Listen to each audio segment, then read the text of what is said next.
दोस्तों ये विषय बोर लग सकता है, पर पीछे ये ज़रूरी है। हमारे देश में जो भी घटनाएं होती है, इसके पीछे कौन है, क्या कारण है, कैसे कैसे काम करता है ये, कितना इफेक्ट करेगा देश पर।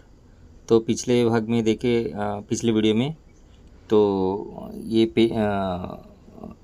484 पेज था। तो आगे देखेंगे। इस मम्मी का नाम राष्ट्रीय होने से भी उस राष्ट्र के सभी लोगों से उनके जीने मरने का कोई सरोकार नहीं। सच कहे तो राष्ट्र का मतलब यानी कोई देश की ज़मीन, नदी, नाला या पहाड़ों से धीरे देश का सीमा क्षेत्र, पॉलिटिकल बाउंड्री नहीं होता। राष्ट्र का मतलब सीमा क्षेत्र व रहने वाली जनता को अपना मानना होता है, जिनके मात्र श्रम पर ही नहीं तो खून पसीने पर हम बुद्धिजीवी जिंदा रहते हैं।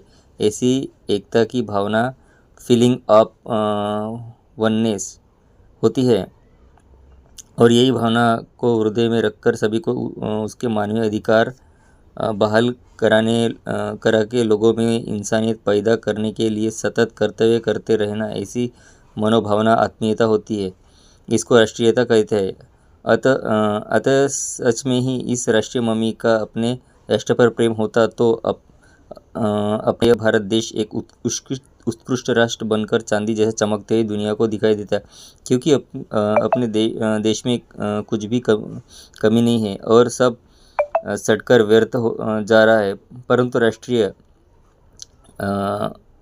इस मम्मी ने अपने देश के दुखी, समस्याग्रस्त लोगों को एवं देव कर्म पर भाग्य भगवान में लटका कर छोड़ दिया है।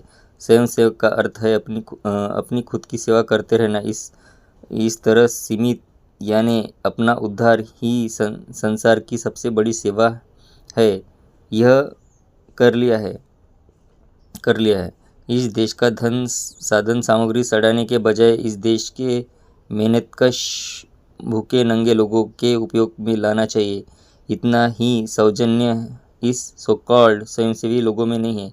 इस राष्ट्रीय मम्मी का 90 वर्ष का इतिहास अगर आप ठीक से चेक करके देखेंगे तो उन्होंने अभी 100 साल पूर्व, ये पुराना पुस्तक है, तो उन्होंने राष्ट्र के विकास के लिए अर्थात इस देश के आम लोगों के लिए कुछ भी नहीं किया। फिर प्रश्न उठता है, इस राष्ट्रीय मम्मी ने किया क्या है।